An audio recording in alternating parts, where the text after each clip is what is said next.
got his knowledge from then, or if it was like there's an underground house elf communication. I believe that. That's a solid theory. It makes sense to me, but the one question Dobby never answered was, who do you work for? And so it never says, and Harry doesn't question anything about what he's trying to tell him.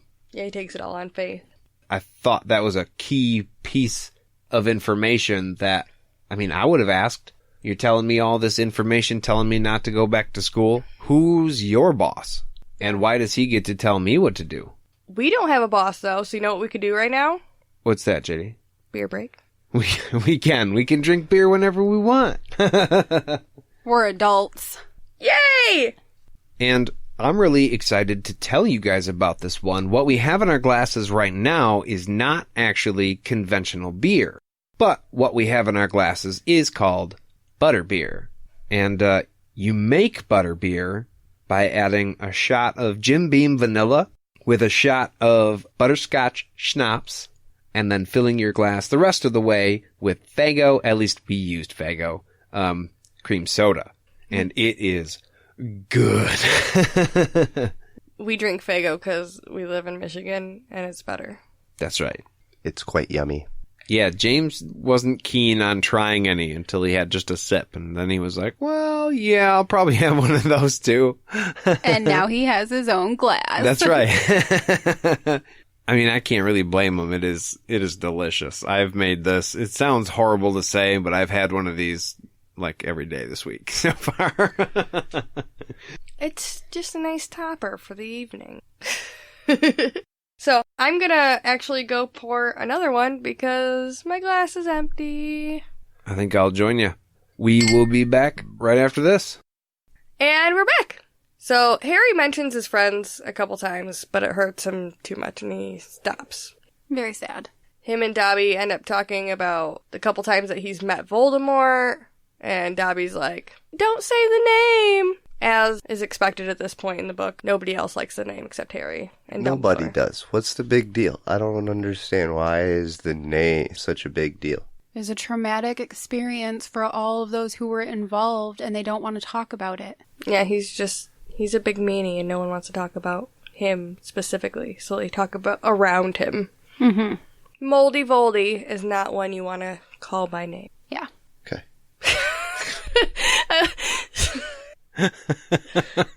Okay. He's agreeing.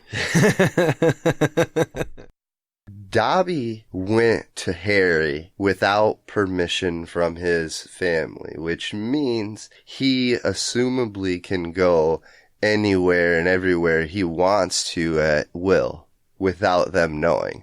Why in the hell wouldn't he just go and tell Dumbledore rather than try and just go to Harry? There seems to be some sort of lines around what Dobby is allowed to do. He has to speak around things in a certain way. So I think there has to be some type of line drawn in the sand. And going to see Dumbledore maybe is stepping over that. Okay. I got you there. I think that tracks because he's obviously keeping himself from saying anything directly incriminating about his family. Right. And he's doing that whether or not they're there with him. And if he went to Dumbledore, Dumbledore isn't a stupid man. So I don't think Dumbledore would just be like, oh, I'll keep an eye. He'd probably launch an investigation and be like, all right, we're going to figure this shit out. But Dobby does say he's going to be in mortal danger if he goes back. So it's obviously an actual deathly threat that's going to be at the school. The issue that I had with it is that it's almost an empty threat. Because he says, look, if you go back to school, you're going to be in danger. I don't know who, I don't know what, I don't know when, I don't know why, but it's going to happen.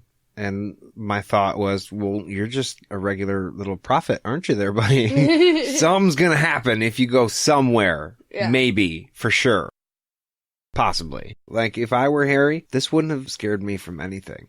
I just loved the way that it describes Dobby after Harry asks why he specifically is being warned and if it has to do with Moldy Voldy. And Dobby is wide-eyed and he's trying to tell him something, but he can't figure out what the fuck it is. And Harry's like, well, does he have a brother? Because otherwise I don't know. I don't know what to tell you. Does he? Dobby says no. I just thought it was funny because that's definitely something like when your friend is across the table from you and you're in a group of other people and you're like, no, dude. You're close, but not quite. There was just something that, like, struck me personally about that little exchange of Dobby being like, I can't tell you, but, like, keep going. You're close on track. It irks me that he's not trying to get more information out of him, I guess. He's also trying to keep him because he's causing a ruckus. And it's like, wouldn't you just want to shut him up and be like, okay, stop causing a thing? It just frustrated me to no end. Like, why is he not just being agreeable and then going to school? I actually thought that Harry was maybe being smarter than an average 12-year-old by not agreeing. Because I think that a lot of 12-year-olds or a lot of people would be like, all right, man, I'll just tell you what you want to hear. Right.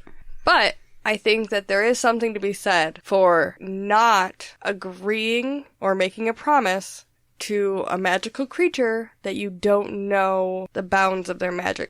Because I kind of got the feeling that Dobby was trying to coax him into making a promise because then he could lock him into it somehow. You guys remember Rumpelstiltskin, right? Yeah. Don't make promises to magical things. Right. You gotta watch that shit. Or like you said, Dobby's kind of like the genie in Aladdin. He's locked in there too, because the last guy got him into it, and he's been in there ever since. You guys know the story. Come on. Or like the Santa Claus. If you put on the suit, you gotta be the Santa Claus. You gotta watch your shit. You can't just be stumbling into promises.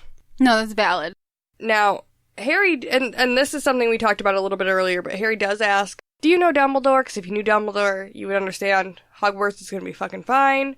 And Dobby's like, yeah, no, I get it. He's the greatest headmaster ever, and his powers do rival Voldy's, but, like, there are powers that good wizards don't have. Now, this is the point where he starts hitting himself over the head with the lamp. But he's loud enough to where the people downstairs who are having the dinner party stop talking, and then Harry hears Vernon on his way up the stairs. Yeah. He's telling him that, oh, Daddy must have left his TV on, silly child, whatever. I thought it was really funny that when he gets into the room, his attitude changes immediately. His teeth are showing, and he's instantly the asshole that we all know him to be. And he's like, you ruined the punchline to my Japanese golfer joke. And I would like to tell you guys that joke now. Let's hear it. All right, so the joke goes like this. There's this American businessman who has a really important meeting in Japan. He's nervous about the meeting, so he goes to a prostitute. While they're together, she's yelling a lot of things out. She's really loud. And after the deed is done, he goes to bed and wakes up, and he's not so nervous the next day. The meeting is actually on a golf course, so he's playing golf with this guy he's trying to make a business deal with. And he hits the ball, it goes like 300 yards, and he actually makes a hole-in-one. And so to impress the guy that he's having this meeting with, he decides he would say the thing that his escort friend was saying last night. And after he says it, this businessman turns and looks at him and says, what do you mean that was the wrong hole? I didn't say it was good, guys, but that's what Reddit believes. I mean, I looked elsewhere too. This was the only reference to a Japanese golfer joke that I could find, so I'm pretty sure it went along this lines. Or maybe she just thought of two random things and that's what she said the joke was about. But I got a kick out of it. I'm a dad, though, so I can laugh at jokes, even if they're terrible. I mean, I think it's just trying to paint a picture like these are just two terrible old businessmen who can make awful jokes in front of women and children, and they don't think twice because they're awful, awful people. Vernon goes through this whole process of lying about the TV being on and having Harry pretend to be upstairs in the room. I don't get why they didn't just have a babysitter or tell Harry, go the fuck to the park. You can come back after the Mason's car is gone. They obviously don't care that much about him. Why would they give a shit if he was outside of the house for a minute? Like, this is causing them way more trouble than he's worth. But all of this does make it hard for you to really trust Dobby, especially when he confesses to Harry the reason he hasn't gotten any letters from his friends is because he has been taking them. And he's been out of school now for 2 months. I mean, I'm just assuming he goes to school for 9 and then he's off 3 like the schools are here in America. That means he could have potentially been back like 16 times, twice a week. How much time is Dobby spending just hanging out waiting for the mail to come? Or if they're being sent by Owl, how is he getting those letters? That was a thought I had too. Is Hermione sending her letters via Owl or through Muggle mail? Because she doesn't have an Owl. So is he doing double time? Is he doing Owl retrieval and Muggle mail retrieval? He has been gone a lot stopping this mail. I'm assuming Ron and Hermione wrote Harry a lot, and then probably wrote him again wondering why he hasn't written back. Dobby immediately doesn't want Harry to be mad about it, though. I did think it was funny because this is the second time that Harry just can't catch a fucking break when it comes to letters. People keep snatching that shit away from him. And if I were him, I would be like, alright, I'm gonna just set up an email and just cut this all out. Clearly, he'd be a terrible pen pal. Clearly. And also, owls aren't that reliable of a method of communication. And you can get the bird flu. I was gonna say try pigeons, but I mean, yeah, same goes for those, I guess. So, after that, Harry is like, just give me my letters back, because Dobby has all of them in his fucking pillowcase somewhere, which leads me to believe, again, it's a romper. It's not open on the bottom, because where else would he have kept the damn letters? Yeah. They're gonna be all essence of Dobby. Yeah, there's laying against his elf penis, apparently. Oh, I didn't think about that. Yeah. He shouldn't want him now. So Harry and him are starting to freak out, chasing each other around the room, trying to get the letters back. And then Dobby takes off outside of the room, runs downstairs.